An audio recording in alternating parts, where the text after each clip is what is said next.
8 horas 47 minutos, você está na Jovem Pan News, no Jornal da Manhã, edição local. Daqui a pouco tem edição nacional, a continuidade do programa em rede nacional. Olha, esta semana o empresário João Reis, pai do cantor Felipe Araújo, foi internado para eliminar um cálculo renal. Só que ele já fez isso 40 vezes. Ele chegou a brincar que se as pedras fossem diamantes, estaria rico. Colecionando as pedrinhas, hein? Mas por que algumas pessoas têm pedra nos rins várias vezes e outras nunca passam por isso? Nós vamos perguntar aqui direto para o doutor, o nefrologista Heitor Alves Rocha, que está com a gente. Bom dia, doutor. Seja bem-vindo. Bom dia, Fernanda. Bom dia, Carlos. Prazer estar aqui com vocês hoje. Bom dia. Bem-vindo. Você acredita no médico com essa cara de menino desse jeito? Pois é. Bom demais, né? Tô conservado, formal. Fiz 40 esse ano, não parece, né? Mas eu fiz 40 já. Tem cara de moleque. Moleque demais. Mas tem gente que tem mais predisposição ao cálculo renal mesmo? Com certeza. A gente hoje, no caso do João Reis, eu não vi a reportagem, ele já fez 40 procedimentos. 40 procedimentos. Então, assim, aí eu vou fazer uma crítica aqui. Provavelmente os urologistas dele, que é quem faz a parte cirúrgica de retirada, não encaminharam ele lá atrás por um colega nefrologista, porque a gente tem que investigar, nesse caso aí, fatores genéticos. Então, a pessoa que tem pelo menos 2 ou teve 3 episódios de cólica de rins, de cálculos sintomáticos, essa pessoa ela tem que fazer uma investigação que a gente chama de investigação metabólica do cálculo. Além de analisar o cálculo em si, a gente manda ele para análise do laboratório, ver de que ele é feito. A gente faz um exame de urina completo, urina 24 horas, dosa várias coisas, e um exame de sangue completo, para ver quais defeitos esse paciente tem. Em 50% dos casos, a gente acha algum defeito genético e a gente tem tratamento medicamentoso para isso. Então, se lá no segundo ele tivesse feito alguma coisa nesse sentido, provavelmente ele não teria passado por mais 38 cirurgias. Nossa Senhora! Ah, porque enquanto você falava aí, eu pensava assim, mas o que adianta eu descobrir que o meu problema é genético se eu vou ter os cálculos do mesmo jeito? Derrete mas o cálculo, tem remédio. é isso? Isso, é porque assim, hoje a gente tem algumas substâncias protetoras e umas substâncias causadoras, né? Então, causador maior ali dos exames, então o excesso de sal, o excesso de sódio na comida, e a gente vai formar uma pedra de cálcio em decorrente do excesso de sódio.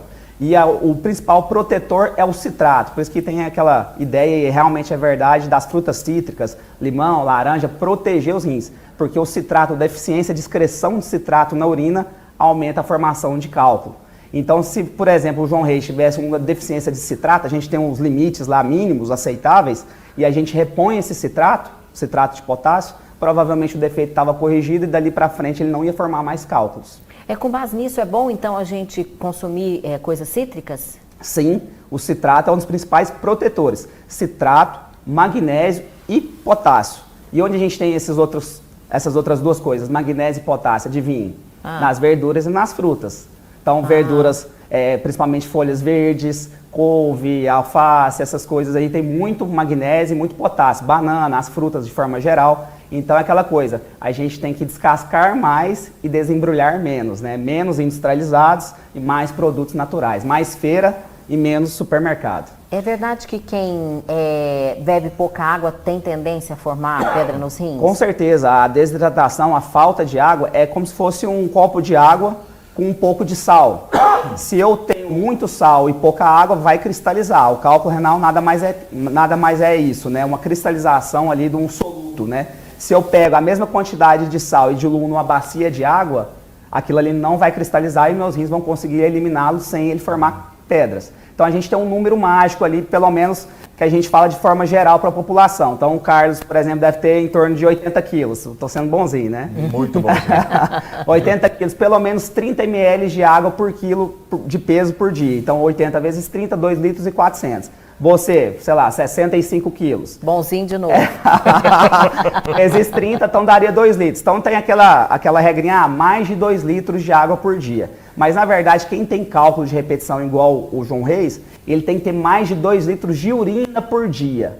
Ou seja, ele tem que beber muito mais que 2 litros. Mais ou menos 3 litros, 3,5, porque a gente gasta um pouco dessa água no metabolismo nosso. A gente perde no intestino, a gente perde no suor, no metabolismo celular. Então, para eu ter mais de 2 litros de urina, em quem tem cálculo de repetição, eu tenho que ingerir pelo menos uns 3 litros de água. Quando a gente toma cerveja, quando toma muita cerveja, a gente urina demais. Cerveja adianta ou não? A cerveja atrapalha. Ela tem Ela tem um efeito diurético, né? Ela inibe o ADH, que é um hormônio ali que ajuda nesse controle da urina. Então a gente urina demais ali no começo, então realmente ela é diurética, mas ela desidrata no médio e longo prazo. Então os efeitos da ressaca, inclusive, é por desidratação. Então um dos efeitos maléficos é essa desidratação, e o segundo é que ela pode aumentar a quantidade de ácido úrico no corpo. Então quem tem gota e tem cálculos que são de ácido úrico, esse paciente aí vai estar mais predisposto a formar gota, a ter gota e a formar cálculos de ácido úrico. Ah, então uma coisa está associada à outra. Com certeza, além das calorias vazias, que a obesidade é um dos grandes fatores de risco hoje no mundo moderno, também para pedra nos rins. A obesidade também causa esse defeito metabólico de pedra nos rins. Pouco xixi é um problema? Com certeza, a gente tem uma quantidade mínima ali. Como a gente ingere uma dieta pelo menos de 1.200, 1.500 calorias, a gente tem que ter no mínimo 1,5 litro, pelo menos 1 litro de xixi. 1 litro tá pouco. Então se você, por exemplo, tá tendo só 1 litro de xixi, aquela urina que tá amarelada, muito amarelada, tá faltando água. A urina tem que ser mais amarelo clara, ali mais para transparente, né? Então um cheiro menos forte, menos concentrado. Mas o problema é que se você toma água demais, você urina demais, e na famosa vida moderna, você não tem tempo para isso, né? A gente não tem tempo para toda hora estar indo no banheiro. No meu caso, não sei se é porque eu sou idoso, né? Tecnicamente eu sou idoso, a gente urina mais, né? E aí eu urino de 10 a 15 vezes por dia, né? E não tem tempo para isso. Sim, igual vocês estão aqui ao vivo aqui no jornal, beleza, mas nos intervalos, entre 8 e 9 horas, acabou que 9 horas, tem que beber ali 300, 500 ml de água. Então, bebe menos vezes, mas bebe mais água por vez, já que não tem tempo. E essa consequência de ir ao banheiro toda hora, paciência, tem que ir mesmo. Não, aí você pode calcular para você beber mais água ali até às 6 da tarde, para não atrapalhar tanto o sono, né? Mas no seu caso, principalmente homem, acima de 60 anos, não sei qual que é a sua idade, mas a gente tem que ver a questão de doenças na próstata, que é o crescimento da próstata, é um dos principais que afetam essa parte de urinar à noite. Porque aí pressiona a bexiga, é isso? Pressiona a bexiga. E não sendo isso, a gente tem que investigar a doença renal crônica, que é a perda de funcionamento renal. Não é normal urinar muitas vezes à noite. Na verdade, o normal é urinar nenhuma.